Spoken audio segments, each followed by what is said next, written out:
بسم الله الرحمن الرحيم نحمده ونصلي ونسلم على حبيبه الكريم الأمين العزيز الرؤوف الرحيم وعلى آله وأصحابه الأفضلين الأكرمين أجمعين أما بعد أعوذ بالله من الشيطان الرجيم بسم الله الرحمن الرحيم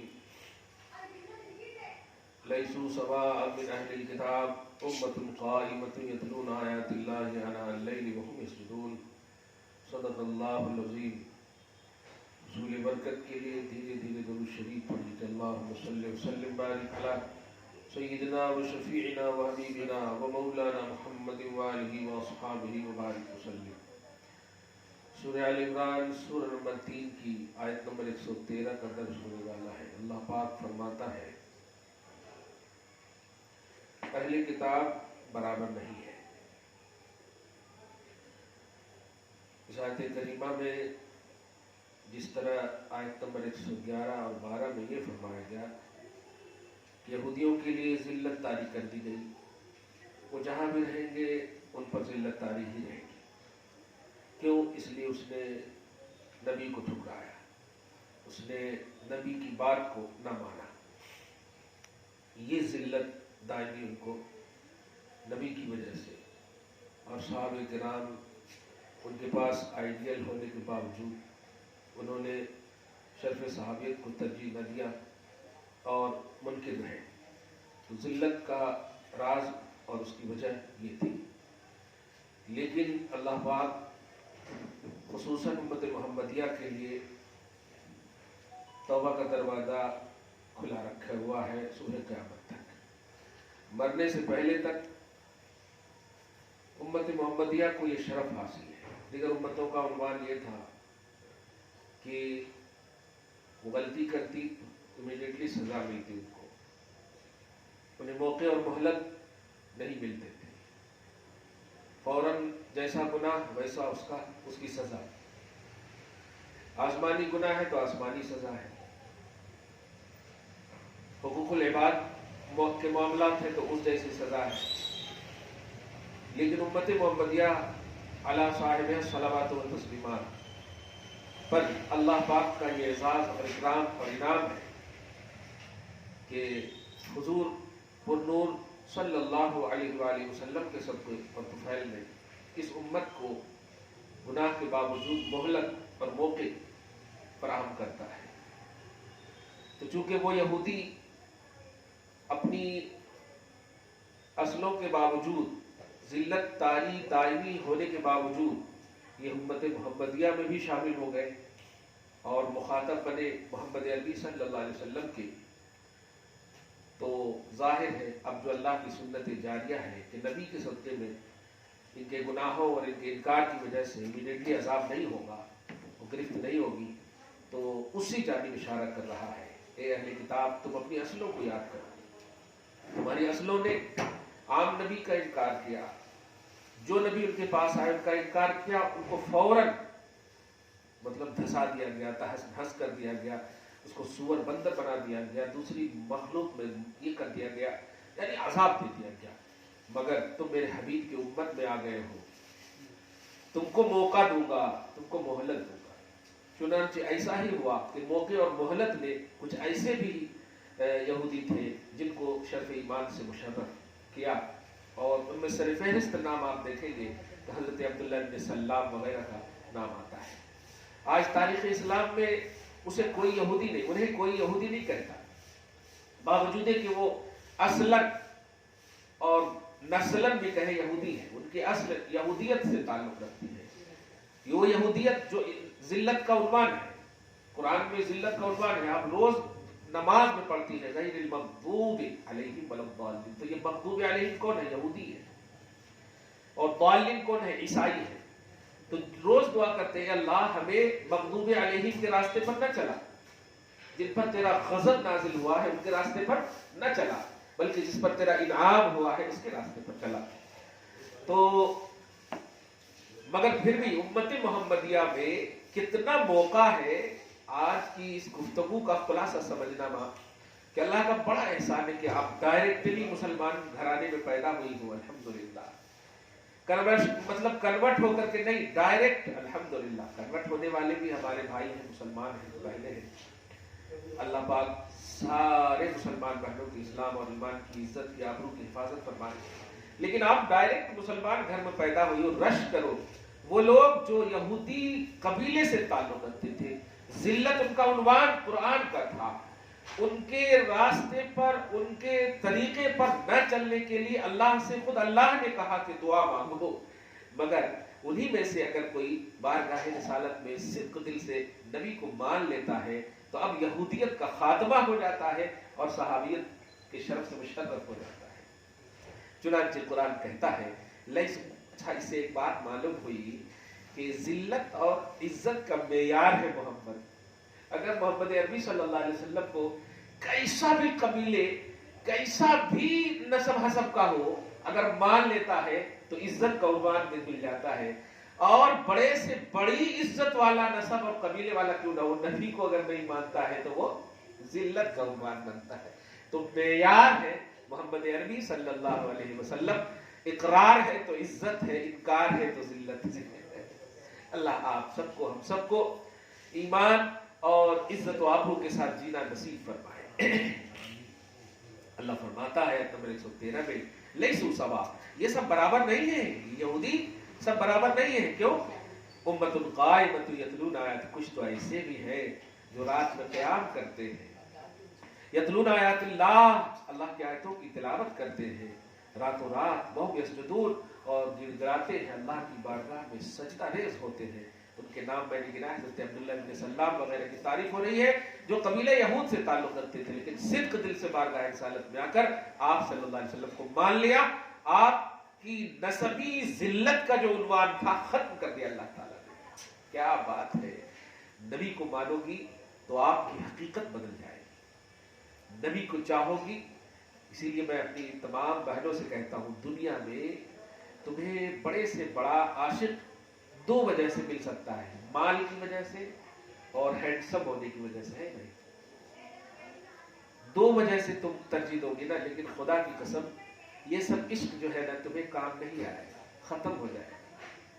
یہ دنیاوی عشق ہے، سب سے زیادہ مال، دولت، عزت، شرافت، کرم، نوازش، بلکہ ہر کچھ اگر کسی کے پاس ملے تو اس سے عشق کرو نا۔ تو آج کھل کر کہتا ہوں، ماؤں بہنوں، نبی سے عشق کرو، آقا سے پیار کرو، اور یہ پیار اور عشق میں خدا خود تمہارے ساتھ ہے۔ اس لیے دنیاوی اعتبار سے اگر کسی کا مس کال آ جائے یا ان نون نمبر سے آ جائے تو آپ مت اٹھاؤ، مت کرو، یہ برائیاں آپ خود موقع دے رہے۔ نبی سے پیار کرو، نبی سے محبت کرو، نبی نے جن جن سے محبت کرنے کا ان سے محبت کرو، قرآن سے پیار کرو، نماز سے پیار کرو، خود سے پیار کرو، خدا سے پیار کرو۔ ہرگز کوئی ایسی چیز نہ کرو جس سے خدا اور رسول ناراض ہو جائے۔ یہ دنیاوی تسکین کی خاطر، نفسانیت کی خاطر، خبردار خبردار خبردار۔ رب فرماتا ہے کچھ ایسے ہی اہل کتاب ہیں جو سجدہ ریزی کرتے ہیں، آیت نمبر 114 میں فرماتا ہے یؤمنون باللہ، ان کا اللہ پر یقین رہتا ہے، یوم آخرت پر یقین رہتا ہے، اور وَيَأْمُرُونَ بِالْمَعْرُوفِ، وہ بھلائی کا حکم بھی دیتے ہیں، وَيَنْهَوْنَ عَنِ الْمُنْكَرِ، اور برائی سے روکتے بھی ہیں، وَيُسَارِعُونَ فِي الْخَيْرَاتِ، اور بھلائی کی طرف سبقت کرنے والے ہیں۔ اور سنو، پہلے ذلت کا عنوان دیا تھا نا میں نے، اب سنو اولئک من الصالحین، اب ان کو صالحین میں داخل کر دیا۔ کیا بات ہے یار! دیکھا آپ نے محمد عربی صلی اللہ علیہ وسلم کی بارگاہ میں صدق دل سے، اخلاص کے ساتھ بلیو کا نظریہ لے کر آنے والا نسب حسب کا محتاج نہیں ہے، بس نبی کی بارگاہ میں آ جاتا ہے تو ایک مستقل عزت کا عنوان دے دیتا ہے اللہ تعالیٰ۔ پھر وہ دیکھتا ہی نہیں کہ تم کہاں سے آئے ہو، وہ دیکھتا ہے کہ کہاں آئے ہو، وہ یہ دیکھتا ہے کہ کہاں آئے ہو۔ تو عزت کا مرکز ہے محمد عربی صلی اللہ علیہ وسلم، خدا کی مغفرت کا مرکز ہے محمد عربی صلی اللہ علیہ وسلم۔ دیکھا آپ نے یہودیت سے تعلق ہے۔ آج ہمارے معاشرے میں کیا ہے، شادی بیاہ میں ہم دیکھتے ہیں نا، کفو دیکھتے ہیں نا، اگر کوئی آپ لوگوں میں سے بھی بہت سارے فون کرتے ہیں، انہوں مہدویہ ہیں، انہوں یہ ہیں، انہوں وہ ہیں، یہ سب جو تحقیق کرتے ہیں اس کا مطلب ہی یہی ہے نا کہ بھائی کہیں گڑبڑ تو نہیں ہو جاتا. کلمہ پڑھنے والے تو سبھی ہیں، لیکن آپ دیکھتے ہیں نا کون سے نسب سے تعلق رکھتے ہیں، ان کا حسب کیا ہے، ان کا بیک گراؤنڈ کیا ہے، ان کے قبیلے کیا ہے، کیسے ہیں، انہیں پڑھانا ہے، یہ ہے وہ ہے وہ ہے. لیکن بارگاہ رسالت میں اگر صدق دل سے کوئی بھی آتا ہے، دھیان دیجیے گا، وہ سارا نسب ایک طرف، پیدا کہاں بھی ہوا ہو، کس قبیلے اور گھر میں بھی ہوا ہو، لیکن اللہ پاک کہتا ہے عزت کا اب عنوان ان کے ساتھ ہے. اس لیے ابو بکر بلال سے تم بھی مسافہ کرو. کیا بات ہے. عمر سلمان سے تم بھی مسافہ کرو، کیونکہ یہ میری بارگاہ میں آیا ہے، اور اس بارگاہ میں آنے والا دائمی عزت کا مستحق ہو جاتا ہے. اب نہ دیکھو کہ یہ حبش کا رہنے والا ہے یا پیرس کا رہنے والا ہے. کیا بات ہے. سبحان اللہ. تو عزت اور ذلت کا معیار محمد عربی صلی اللہ علیہ وسلم. اقرار کرو گی، مانو گی، بلیو کرو گی، عشق کرو گی، محبت کرو گی نبی سے، تو عزت ہی عزت ہے، یہاں بھی اور وہاں بھی. آگے فرماتا ہے آیت نمبر 114 کے بعد 115 میں وَمَا يَفْعَلُوا مِنْ خَيْرٍ فَلَن يُكْفَرُوهُ. کیا بات ہے. ایک بات دیکھیے، چھوٹی سی مثال ہے، حدیث پاک کے ذریعے سے آپ کو بولو، آپ دھیان بھی دینا. آپ کی عمر، کسی کی عمر 20 سال ہے، 30 سال ہے، 40 سال ہے، 50 سال ہے. یہ سب اپنی عمر کو تھوڑا سی اپنی نگاہ میں رکھو، اور یہ نگاہ میں رکھو کہ شریعت آپ پر کب لاگو ہوئی ہے. مثلا آپ اگر 9 سال میں بالغ ہو گئی ہے تو گویا شریعت لاگو ہو گئی. صحیح ہے. منیمم اسی لیے 10 سال میں مار مار کر حکم ہے کہ مار مار کر پڑھاؤ اولاد کو. مرد ہے 12 سال کا عنوان ہے. بہرحال 15 اور 18 کا بھی عنوان ہے. میں یہ کہہ رہا ہوں کہ آپ اب مطلب اس کو کیلکولیٹ کر کے ظاہری طور پر کب سے آپ بالغ ہوئے. بالغ ہونے کے بعد آپ پر شریعت لاگو ہو گئی. چلیے آپ کو ہم فرض کرتے ہیں کہ شریعت لاگو ہوئی جب سے آپ کے پاس 25 سال وہ شریعت لاگو ہونے والی عمر ہے. یہ میں 40 سال کی عمر والی بہن کو کہہ رہا ہوں. اور اگر 20 سال کی ہے تو 5 سال 4 سال کی عمر ان کو. بالغ ہونے کے بعد اب کیلکولیٹ کرنا. ان سب کو کیلکولیٹ کرنے کے بعد آؤ ایک حدیث بتاتا ہوں اور فخر کرنا پھر. اور معیار عزت جو میں نے ابھی بتایا ہے وہ دھیان. معیار سمجھ رہے؟ بیس آف عزت، عزت کا بیس. تو ایک شخص ہے، نبی فرماتے ہیں 99 عمر دیا اللہ نے ان کو، اور پورے 98 پلس جو 99 سال دیا، 365 دن، 364 دن کے 65ویں دن میں جو ایک مطلب 10 منٹ 20 منٹ کا پہلے جو 10 منٹ کا آخری لمحہ ہے، شعور کے ساتھ ہے، وہ عاقل و بالغ ہونے کے بعد پوری عمر نیکی کیا. صحیح مسلم کی حدیث میں پوری عمر نیکی کیا. اب جب نبی کہہ رہے ہیں تو اب تو بالکل گارنٹیڈ ہے. لیکن ان کے اور موت کے درمیان کے ایک فاصلہ میں انہوں کچھ ایسا کام کر دیے کہ وہ مستحق جہنم بن گئے. اب صحابہ کرام مطلب پوچھ پڑے، باپ رے باپ، اتنی عمر پانے والا، پوری نیکیوں میں اپنی زندگی گزارنے والا، یا رسول اللہ کیا ہو گیا ان کو؟ موت اور ان کے درمیان مطلب 10 منٹ 20 منٹ کا فاصلہ بس. 99 سال پوری نیکیوں میں عمر گزارنے والا 10 منٹ اور آدھا گھنٹہ 15 منٹ کیسا کر دیا اس نے کہ 99 سال پہ پانی پھیر دیا؟ کہا ہاں کوئی ایسا کام کر دیا اس نے جو اللہ اس کے رسول کو ناراض کرنے والا کام، ایمانیات کے خلاف ہے، کفر کر دیا. آج بیٹیوں تم کیا سوچتی ہو؟ کسی بھی ہندو کے ساتھ بھاگ جاؤ تو کیا سوچتی ہو تم کامیاب ہو گئے؟ کیا سوچتی ہو 25 سال تک تمہاری ماں باپ تمہیں محنت سے ہر طرح سے تمہارے ناز و نخرہ کو اٹھایا، بھوکے رہ رہ کر کے مسکراتے ہوئے تمہیں کھلایا، کن کن محنتوں سے مشقتوں سے تمہارے فیسز بھرے گئے کالج اور اسکول میں، اور تم انڈیا کے قانون کو دھیان میں رکھتے ہوئے یہ کہہ رہی ہو کہ ہمیں کانسٹیٹیوشن آف انڈیا اجازت دیتا ہے کہ ہم کر سکتے ہیں نکاح کسی سے بھی. آپ ذرا سوچو 99 سال نبی علیہ الصلوۃ والسلام کہہ رہے کہ پوری نیکیاں کرنے والا ہے، لیکن آخری لمحے میں کچھ ایسا کام کر گیا سبق علیہ العمل کہ اس پر وہ بدعملی ثابت ہو گئی اور جس کی وجہ سے وہ مستحق جہنم ہو گیا. کام آئی پوری نیکیاں. اور تم سوچ لو، ابھی میں یہ کیلکولیٹ کرنے کہا ہے، 15 سال بھی تمہیں عمر ملے تو کیا کنٹینیو 15 سال تک تمہیں نیکیوں کنٹینیو کرنے کا موقع ملا؟ 5 وقت کی پابندی سے نماز ہوئی، حقوق اللہ اور حقوق العباد کی پاسداری ہوئی؟ اگر ہم کہہ بھی دیتے ہیں ہوئی، تو وہاں دیکھیے کیا کہا، ایسا ہوا کہ جہنم کا مستحق ہو گیا۔ لیکن سنو، ایک بشارت مصطفیٰ جان رحمت صلی اللہ علیہ وسلم ایک دوسری جانب سے بھی دے رہے ہیں، کہتے ہیں ایک شخص ہے جو 99 سال تک بالکل غلط کیا، پورے ایک دم غلطی میں ان کی عمر گزری، آخری لمحے میں ایسی توفیق ملی، دیکھیے یہ دیکھیے پوری یہودیت میں گزری، ریلیٹڈ ہے اسی سے آج کے درس سے، کہ وہ بارگاہ رسالت میں حاضر ہو جاتا ہے، ایسا کام کر لیا جو ایمانیات سے ریلیٹڈ ہے، تصدیق سے ریلیٹڈ ہے، بلیف سے ریلیٹڈ ہے، اللہ اس کے رسول اور یوم آخرت سے ریلیٹڈ ہے، تو اللہ پاک انہیں جنت کا مستحق قرار دے۔ دیکھا، اس 2 واقعے سے یہ درس ملتا ہے آپ کو کہ انسان بحیثیت انسان اور بلیور جو ہے کنٹینیو اور آخری لمحے تک کوشش کرنی چاہیے جنت میں جانے کی، ڈسکنٹینیو کا عنوان نہیں رکھنا چاہیے اور ڈیپینڈنٹ نہیں رہنا چاہیے کہ آپ جو ہے تک کر لیے نا اب اللہ تعالیٰ تو بخشش دیتا، ایسا نہیں، موت کے آخری لمحے تک آپ کو یاد رکھنا ہے کہ میں مومن ہوں اور نیک عمل کرنے والی ہوں۔ ابو بکر صدیق کو جنت کی بشارت مل گئی، عمر بن خطاب کو جنت کی بشارت مل گئی، عثمان غنی کو جنت کی بشارت مل گئی، علی مولا کائنات کو جنت کی بشارت مل گئی رضی اللہ عنہ، عشرہ مبشرہ کو جنت کی بشارت مل گئی، یہاں تک کہ سارے صحابہ کو جنت کی بشارت مل گئی اللہ پاک کی جانب سے۔ لیکن پھر بھی آپ جانتی ہو کہ یہ حضرات کبھی تکبیر تحریمہ نہ چھوڑیں، کبھی وقت کے خلاف جا کر کے نماز کو قضا نہ کی۔ کیا ان کے پاس اولاد نہیں تھی؟ کیا ان کے پاس فائنینس کا مسئلہ نہیں تھا؟ کیا یہ انسان نہیں تھے؟ ان کے پاس بیٹے بیٹیاں، انہیں فکریں نہیں تھی؟ سب کچھ تھا، پھر کیوں یہ کامیاب ہو گئے؟ کیوں یہ کامیاب ہو گئے کہ پوری دنیا کے ایمان والوں کو اللہ پاک کہہ رہا ہے کہ ان کی طرح ایمان رکھو گے تو ہدایت پر رہو گے؟ یہ اپنا پرانا سبق ہے جو ہماری ساری زندگیوں میں ایک نیا عنوان پیش کرتا ہے۔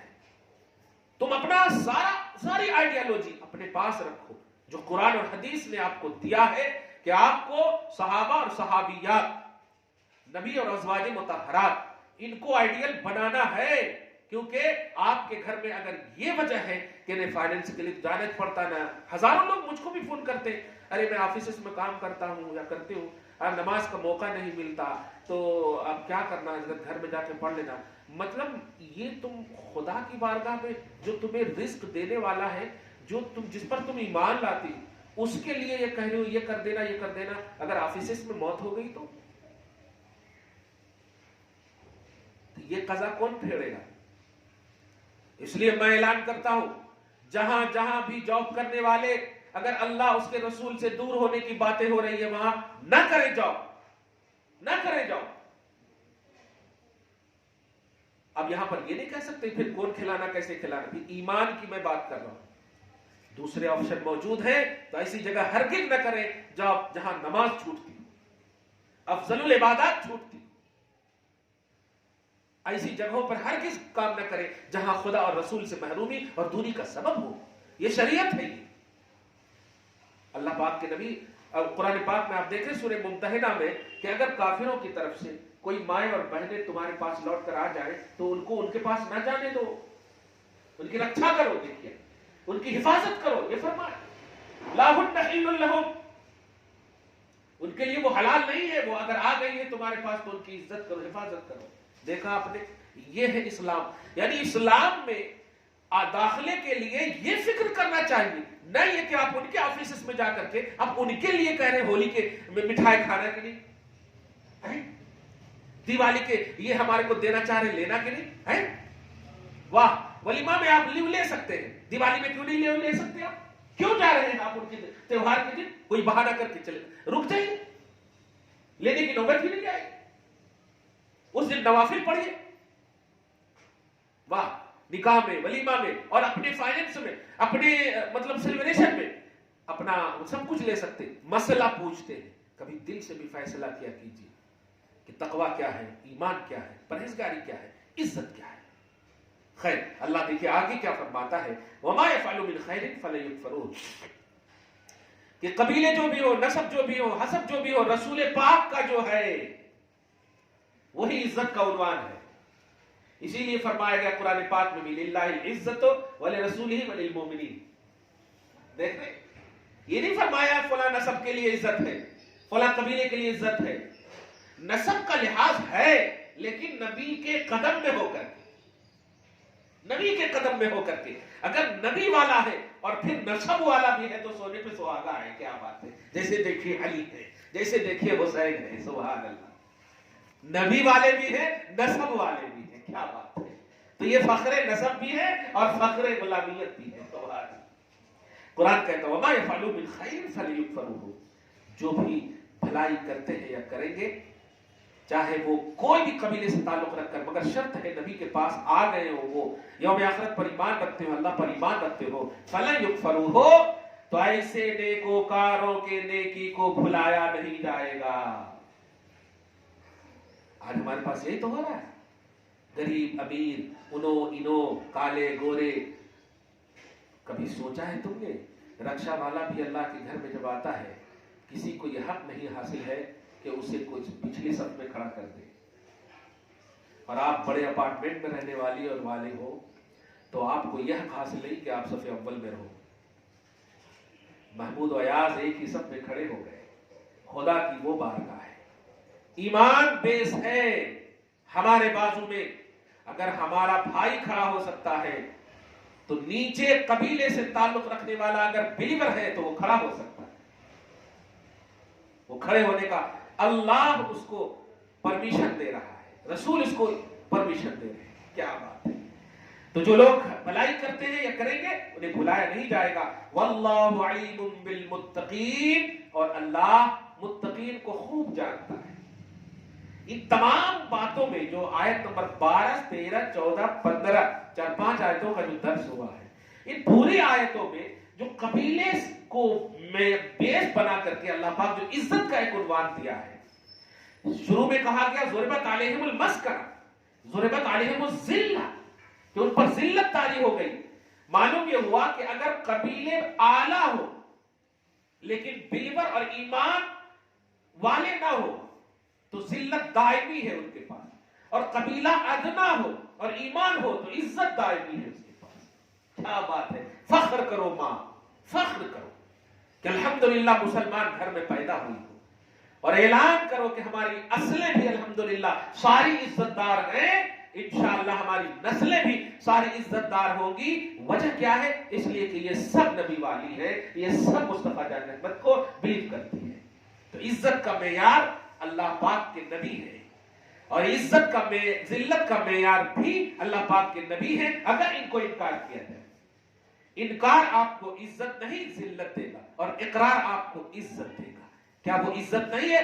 بلال حبشی، عرب کی سرزمین پر سب لوگ تانا دیتے تھے، غلامی کا عنوان تھا، لیکن فتح مکہ جب ہوا تو نبی علیہ الصلوۃ والسلام نیچے ہیں اور کعبہ کے اوپر بلال کو چڑھا رہے ہیں، اور گویا ایک درس دے رہے ہیں کہ دنیا والوں دیکھ لو، اللہ کے گھر کے اوپر اس سے بھی بڑی کوئی عزت ہو سکتی ہے، لیکن عزت کا پیمانہ محمد ہے. کل تک تم نے صرف اپنی غلامی میں بلال کو یوز کیا تھا، اس لیے بلال کے اندر عزت نظر نہیں آئی. آج مصطفیٰ جان رحمت کی آنکھوں سے دیکھو خدا وحدہ لا شریک بلال کو کتنی عزت عطا کر رہا ہے. کل بھی یہ بلال میرا تھا، لیکن تمہاری غلامیت میں ہونے کی وجہ سے یہ صرف روتا تھا. مکہ چھونے نہیں دیتے تھے، غلاف کعبہ چومنے نہیں دیتے تھے، حجر اسود کو حسرت سے دیکھتا تھا یہ میرا بلال. اور تم یہ کہتے تھے نہیں تم حبشی ہو، تم غلام ہو، خدا کے گھر کو صرف بڑے بڑے لوگ ہی چومیں گے. لیکن نہیں، محمد کا جو ہو جاتا ہے وہ قبیلہ، نسب، حسب یہ سب پیچھے ہو جاتا ہے. محمدی ہونا ہی سب سے بڑی عزت ہے، نبی والا ہونا ہی سب سے بڑی عزت ہے. سارا نسب ان پر قربان ہے، سارا حسب ان پر قربان ہے. نبی سے بڑا کوئی نسب نہیں ہے، محمد عربی سے بڑا کوئی نسب نہیں، اور ان کا جو ہو گیا سارے نسب و حسب پیچھے رہ گئے، اور وہی سب سے نسب محمدی صلی اللہ علیہ وسلم سب سے اعلیٰ ہے۔ دعا ہے اللہ تعالیٰ میری پکار کو آپ سب کے دلوں میں ڈال دیں، اور آپ سب کے سینے کو نبی کی محبت کا دائمی مدینہ بنا دیں، اور آپ کی زبانوں میں، اداؤں میں اسی تصور الفت محمدی کو ہمیشہ جاری اور ساری فرمائے۔ والسلام علی من اتبع الہدی۔